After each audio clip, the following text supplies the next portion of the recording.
Today we're going to talk about the Tarahumara tribe. There was a book out there, Born to Run, which talks about a hidden tribe, which has super athlete that runs really efficiently and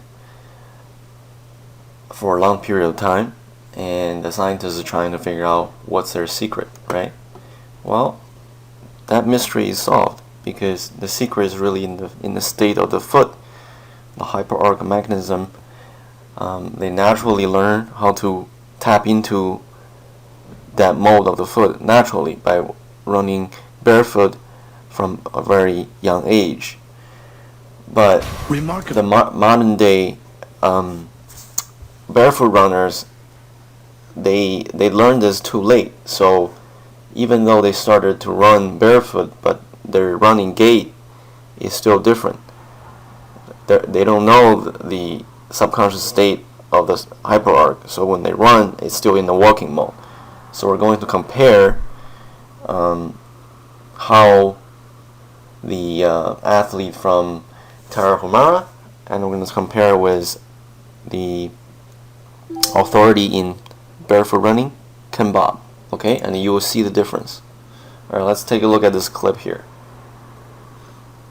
The tribe record for a single run is a staggering 435 miles in just over 48 hours.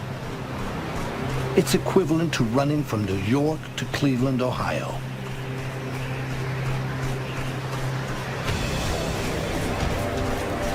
To run this distance over 16 times further than a marathon in one session defies belief.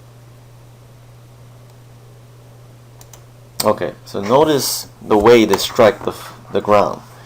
Their shin is perpendicular with their foot, right?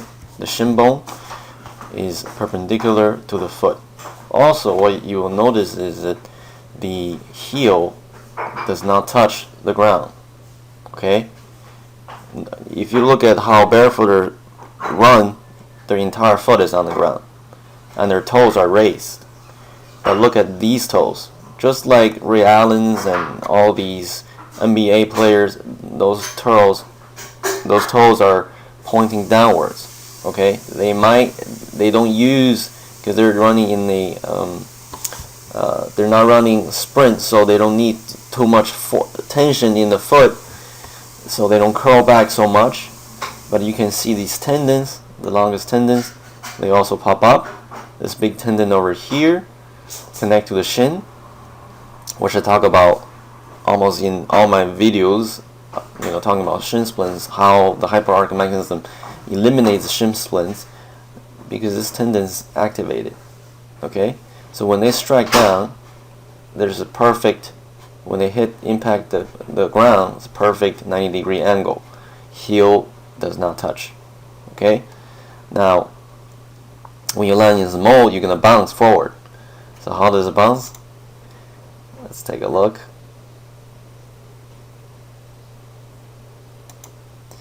When he bounces forward, this angle here, it really doesn't change. It's still a 90-degree angle when he bounces forward.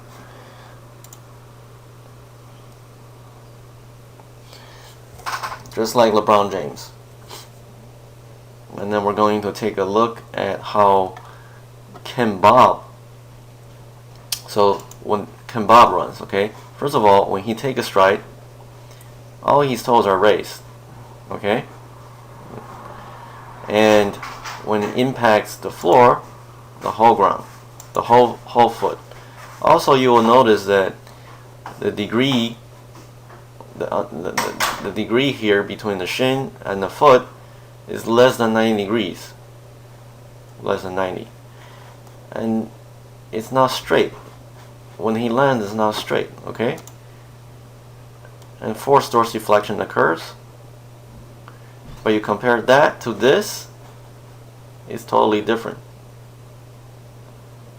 You see how this tendon is perfectly activated, and it's 90-degree angle, and then they're hitting the ground with their forefoot, whereas Bob hits the ground with entire foot. He says that the heel kisses the ground, but the Tarahumara, when they run, their heel never touches.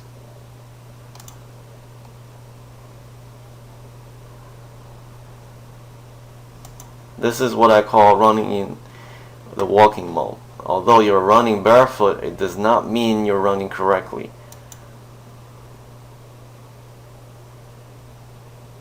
Sure, I mean, if you don't generate too much force, you're not going to get injured, but this is all these toes are relaxed. There is no tension in the foot. Okay, the hyperarch mechanism in a nutshell is basically putting strength and tension in the foot. How do you correctly put tension and strength in the foot? That is my research discovery. So look at here, his whole foot, the toes are pointing up, they're relaxed, they're still in the walking mode. Hits the ground, because this part is loose, so whatever the foot does when it hits the ground, there's force. Because this shin and the foot is not a unit. What the hyperarch mechanism does is makes the shin bone, the lower leg, and the foot into one unit, so that you cannot force dorsiflex, you cannot make your foot loose. So this transfers the bounce, the energy from the ground to all the way to the glutes. When you run like this, there is no extension. You're basically wasting a lot of energy just to step forward. Forced dorsiflexion occurs. You know, it's like running in a loose mode. It's like every step you take, every step you try to extend back, you lose a lot of the energy because your foot is loose. See, when he takes a step forward, a stride forward, the angle is still, the heel is closer to the ground, toe raised. It's exactly not the same. It's not the same as the Tarahumara who runs barefoot from a very young age, and they understand what the hyperarch mechanism is. And they subconsciously understand it. They use it. They put a lot of strength in their foot. It's totally different than the modern day barefoot runners when they try to do it. See? This forcing dorsiflexion generates almost no power. Alright, I hope you like that clip. Thank you.